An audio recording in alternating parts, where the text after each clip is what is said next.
Bonjour à tous, voici exercice 6 du brevet Métropole juin 2017, exercice sur le tableur et l'IMC. Alors on va lire parce qu'il y a beaucoup de texte, donc on va regarder un petit peu. Donc premier document, on vous dit que le surpoids c'est un problème majeur de santé. Voilà. Et l'indice qu'on utilise le plus couramment c'est l'IMC, donc l'indice de masse corporelle. Voilà, donc ça on n'en aura plus besoin, donc je vais l'effacer, je vais l'enlever. Ensuite, document 2 important, comment calcule-t-on cet IMC? Alors l'IMC, c'est la masse divisée par la taille au carré. Alors il faut évidemment la masse en kilos, important, et la taille en mètres. Et vous avez des normes comme ça. Si vous êtes entre 18,5 et 25, vous êtes de corpulence normale. Entre 25 et 30, vous êtes en surpoids. Et plus grand que 30, vous êtes dans un cas d'obésité. Donc première question, vous voyez, alors j'ai mis ça là-haut. Combien d'employés y a-t-il en surpoids dans cette entreprise ou en obésité? Donc vous avez à votre disposition ici donc un tableur, enfin une extrait de tableur avec 6 colonnes qui correspondent aux tailles masse IMC de 6 employés. Il faut bien déterminer combien sont en situation de surpoids ou d'obésité. Alors on va regarder. Déjà pour le premier, donc 1m69, 72 kg, son IMC de 25,2. Donc si vous regardez, cet employé ici est en surpoids. Le deuxième, 28,7, il est en surpoids. Vous en avez donc 24,2, ça c'est bon, enfin c'est bon, c'est normal, normal pour lui, normal pour le 24, et par contre vous avez un 33,2 ici, donc en situation d'obésité, donc tout simple. Donc voilà, on va pas perdre trop de temps. Donc il y a donc on va dire, il y a 2 employés en surpoids et un en situation d'obésité et un en situation d'obésité. Donc si on doit répondre à la question c'est combien sont en situation de surpoids ou d'obésité, mais on va faire la somme. Donc il y a, donc conclusion, il y a 3 employés. Donc on recopie la question en situation de surpoids ou d'obésité. Donc là vraiment aucune difficulté, ce n'est que la lecture de documents, mais c'est quand même important de savoir faire ça. Deuxième question du tableur. Alors on va rallumer un vrai tableur pour voir un petit peu ce que font ces formules. Voilà. Et avant de l'effacer, je vous rappelle que la thématique commune c'est l'énergie, et donc que cet exercice n'a encore quasiment rien à voir avec l'énergie. Voilà, c'était juste une petite remarque en passant. Donc le tableur. Donc voici le tableur, j'ai rempli un peu tout là. Donc j'ai effacé par contre les IMC puisqu'on va, le but du jeu c'est de trouver la formule qu'on a rentrée pour calculer tous les IMC directement. Alors on va regarder les formules une par une. Alors la première, donc on vous dit égale à quoi? Donc on vous dit qu'on est entré dans la formule donc B3, donc la formule B3, je vais vous la souligner. Cette formule B3, donc elle est ici. Voilà. Alors je vais la griser. Donc ici on va la remplir. Voilà, comme ça vous la voyez bien. Donc qu'est-ce qu'on a mis ici? Alors il faut évidemment là, je vous rappelle que l'IMC, on va mettre la formule ici, IMC, c'est donc la masse divisée par la taille au carré. Donc ici ça sera 72 pour la première, divisé par 1,69 au carré. Alors si vous rentrez ça, c'est-à-dire que vous rentrez 72 divisé par 1,69 ici au carré, vous faites le chapeau c'est la puissance, voilà. En faisant ça, qu'est-ce que va faire la machine? Elle va donner le bon résultat, mais elle ne va calculer l'IMC que pour la première colonne, que pour le B en fait.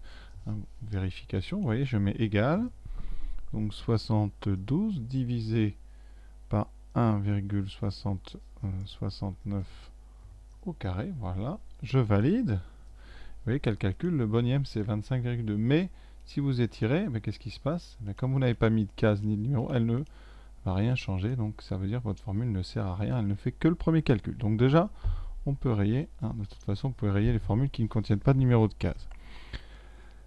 Alors, qu'est-ce qu'il faudrait qu'on mette? Et comme ça, on va... Alors, il faudrait donc aller chercher la masse juste au-dessus. Donc la masse ici, si vous voulez, elle est en B2. Et il faudrait diviser par le carré de la taille que vous trouvez en B1. Voilà, donc B1, exposant 2. Voilà, En faisant ça, a priori, c'est bon. Et quand vous allez décaler vers la droite, eh bien, le B va se changer en C, puis en D, puis en E, etc. Donc la formule, la bonne, alors elle n'y est pas parce qu'ici, vous voyez, il n'y a plus de petit chapeau. Donc le petit chapeau, qu'est-ce que c'est? Alors, ça veut dire qu'ici, hein, B1 au carré, eh bien vous savez, B1 au carré, qu'est-ce que c'est? C'est B1 fois B1. Donc ça, c'est très très important. C'est donc, je rappelle, B1 au carré, c'est donc B1 fois B1. On met les étoiles comme sur un tableur. Alors si vous mettez ici, on va dire bêtement, mais directement B1 fois B1, eh bien on va répondre la réponse ici, la réponse 3. Sauf que, alors la réponse, pardon, ici c'est donc la réponse B2 sur B1, B1, c'est la réponse 2. Alors attention par contre, si vous faites comme moi ici, il faudra absolument, évidemment, mettre des parenthèses. Parce que si vous ne mettez pas les parenthèses, vous allez faire B2 sur B1, et vous allez multiplier après par B1, hein, puisque l'anticalculatrice fait les choses dans l'ordre ici. Donc si vous ne mettez pas les parenthèses, il va faire 60, quand il fait 72 divisé par 1,69 fois 1,69, si vous voulez une machine, qu'est-ce qu'elle fait? Eh bien elle fait 72 sur 1,69 et elle multiplie après par 1,69. Donc c'est pas du tout ce que vous voulez, donc il faut absolument mettre des parenthèses, d'où la nécessité de ces parenthèses. Alors pourquoi les deux autres sont fausses? D'abord la deuxième est fausse, vous voyez pourquoi? Parce qu'on fait B1 sur B2 carré, on fait la taille divisée par la masse au carré, donc ça c'est pas bon. Nous, on veut la masse divisée par la taille au carré. C'est pour ça qu'en haut, il doit y avoir B2. Ensuite, vous avez la même formule avec des dollars. À quoi servent les dollars? Eh bien, les dollars, ils servent à fixer un numéro ici de colonne. Quand vous le mettez devant la lettre, ça va fixer la lettre B. C'est-à-dire que quand vous allez décaler, les B ne vont pas changer. Je m'explique. Regardez avec le tableur. Donc, j'efface ici les trois derniers que j'ai fait. Pardon, bougez pas. Il y a un petit souci. Voilà. Bougez pas. J'efface tout ça. Ok. J'efface tout ça. Donc ici, je vais taper, donc, premièrement, donc 1 dollar. Alors les dollars, voilà. Ensuite, je vais chercher la case B2. Donc je clique sur B2. Ensuite, je divise.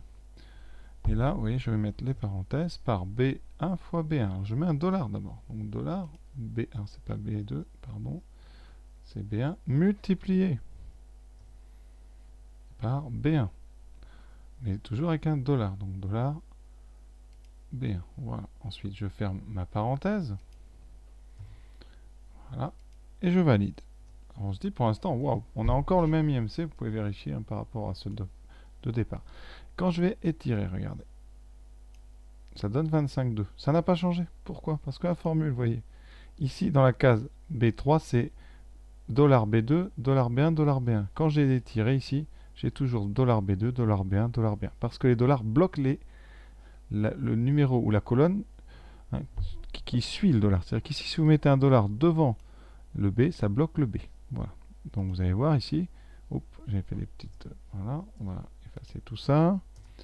Ici, je réétire jusqu'au bout, vous voyez. Oh, ça a changé. Pourquoi? J'ai dû perdre un dollar en route. Voilà, vous voyez, sans faire exprès, j'avais effacé un dollar ici devant le B2 et d'un seul coup, et bien là, quand je suis à droite ici, j'ai un C2 qui est apparu à la place du B2. Donc vous voyez, les dollars, ils bloquent. Je remets le dollar, vous allez voir. Hein, ici, surtout, on valide. Et quand je vais réétirer, vous voyez, on a codé 25,2. Donc très mauvaise formule. Donc on va enlever les dollars. Vous voyez, donc je vais en fait, rendre libre les colonnes. Ça veut dire qu'ici je valide. Et quand je vais étirer cette formule, vous allez voir, je vais étirer jusqu'au bout. Et bien là, vous voyez, là j'ai B2 sur B1, B1. À côté j'ai C2 sur C1, C1. D2 sur D1, D1, etc. Donc on a relibéré les colonnes. Et donc la bonne formule, c'est forcément celle où il n'y avait pas de dollar ici. Donc vous n'avez qu'une formule possible, c'est la troisième. Et vous la recopiez sur votre copie, c'est demandé. Donc ici, est-ce qu'on a bien répondu à la question? Laquelle de ces formules? Alors on ne vous demande pas vraiment d'expliquer, alors moi je vous conseille quand même d'expliquer toujours un peu. Mais vous remarquez, si vous commencez à rentrer dans les détails, ça peut être très long. Voilà, mais il faut bien comprendre à quoi servent les dollars. La deuxième est fausse parce que, évidemment, on a dit c'est inversé B1 et B2. Et la première est fausse parce qu'elle ne calcule que l'IMC du candidat de la colonne B. Voilà. Deuxième question. Le médecin a fait le bilan de l'IMC de 41 employés. Donc on dit 41 employés. Vous avez un tableau ici. Première ligne IMC, deuxième ligne effectif. Donc pour illustrer, 9 personnes ont un IMC de 20. On a arrondi ici à l'unité. Première question, de la moyenne de cet IMC. Donc ça c'est une formule que vous connaissez, c'est comme des notes avec des coefficients. Donc l'IMC moyen,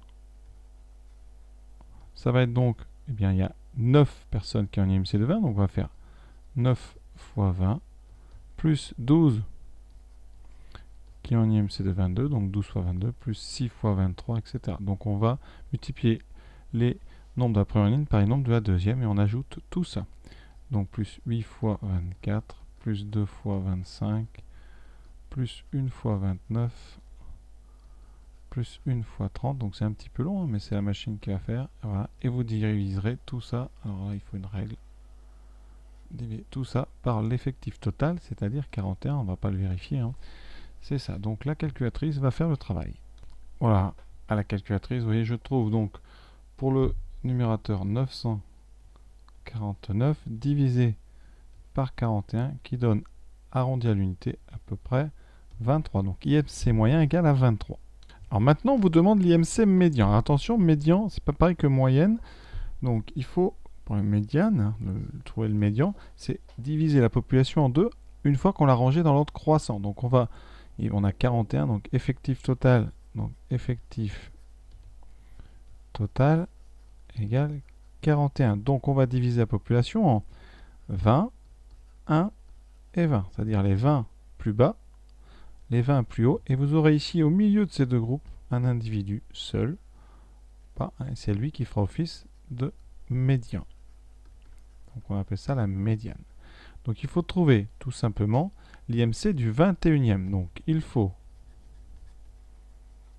l'IMC du 21e employé. Et on a rangé évidemment dans l'ordre croissant, donc on va regarder. Donc ici, les 9 premiers ont 20, donc les 12 suivants ont 22, donc déjà vous avez 21 personnes qui sont inférieures ou égales à 22. D'accord, vous pouvez dire 22. Donc ici, ont un IMC inférieur ou égal à, pardon, pas 22, 21. 21 ont un IMC inférieur ou égal, 21 ont un IMC inférieur ou égal à 22. Ensuite, on avait quoi? 9 ont un IMC inférieur ou égal à 20. D'accord? Et vous en avez 12 ont un IMC égal à 22. Donc, le 21e employé, évidemment, il est dans ce paquet de 12 ici. Donc, l'IMC médian, eh bien, c'est tout simplement 22. Alors, tout simplement 22, c'est pas très précis, oui, parce qu'ils sont 12 à avoir le même IMC. Donc, ça veut dire que quand vous avez coupé votre population en 20, 1 et 20, eh bien, vous aurez tout un paquet ici, juste avant, et un qui sera après, qui auront le même IMC, c'est-à-dire 22. Donc, c'est jamais très précis quand on a des petits, comme ça, des petites séries statistiques. Ça devient intéressant quand on a des grosses populations, ce genre d'informations. Voilà, donc je répète, on classe les individus dans l'ordre, on prend donc les 9 premiers. Alors, il y en a d'autres qui font ça avec ce qu'on appelle l'effectif cumulé croissant. Donc, vous pouvez rajouter, si vous voulez, ici une ligne. Ça s'appelle la ligne des ECC, les effectifs cumulés croissants. Et on va dire, voilà, combien ont un IMC inférieur ou égal à 20? C'est 9. Un IMC inférieur ou égal à 22. 9 plus 12, 21. Un IMC inférieur ou égal à 23. Donc, on rajoute 6, ça fait 27. Et à chaque fois, vous faites 27, vous rajoutez 8, 35, vous rajoutez 2, 37, 38, on rajoute 1, 39 et 41. C'est-à-dire qu'à chaque fois, par exemple, ce 35, il veut dire qu'il y a 35 employés qui ont un IMC inférieur ou égal à 24. Vous cherchez où est le 21e, et là c'est plus facile à rédiger. Vous dites le 21e a donc un IMC de 22. Donc l'IMC médian, c'est 22. Voilà. Donc je vous conseille à la rigueur de rédiger comme ça, de faire, donc je répète, la ligne des effectifs cumulés croissante. Maintenant, question donc C. On lit sur certains magazines, on estime au moins 5% de la population mondiale est en surpoids ou est obèse. Est-ce que c'est le cas ici? Donc on va regarder combien dans cette entreprise sont en surpoids ou obèses. Donc surpoids ou obèses dans cette entreprise. On va compter. Je vais vous montrer sur les cases. Donc ça veut dire qu'il faut un IMC. Alors rappelez-vous, je vais vous remontrer les codes. Donc en bas, pour être en surpoids ou obésité, il faut avoir un IMC supérieur ou égal à 25. Donc ici on va regarder supérieur ou égal à 25. Donc on va déjà compter évidemment ceux qui ont 25. Vous en avez 2 qui sont à 25, 29, 30, 31. Donc vous avez 2, 3, 4, 5, 6 personnes. Donc 6. On va maintenant calculer bien la proportion que ça représente sur l'entreprise. Il y a 41 employés, 6 sont concernés, donc proportion. Donc on a proportion, donc surpoids ou obèse, c'est donc 6 sur 41. Là on va prendre la calculatrice parce que ça tombe pas juste. Ouais, et je trouve 0, ouais, donc 0,140, on va dire 6, donc en pourcentage à peu près 14,6%. Donc la phrase c'était on estime au moins 5%, donc effectivement ici 14,6% c'est largement supérieur à 5%. Donc eh bien, effectivement on répond à la question, hein, c'est le cas pour les employés de cette entreprise. Pour les employés de cette entreprise. Donc comme d'habitude vous relisez bien la question, est-ce qu'on y a répondu? On lit certains magazines, on estime qu'au moins voilà. Est-ce le cas pour les employés? Eh bien oui, on a bien répondu, on a calculé, on a trouvé 14,6, ce qui est beaucoup plus grand que 5, donc c'est effectivement dans cette entreprise on a bien au moins 5% des gens qui sont en surpoids ou qui sont obèses. Donc voilà, cet exercice est terminé, j'espère que ça vous a intéressé, à bientôt.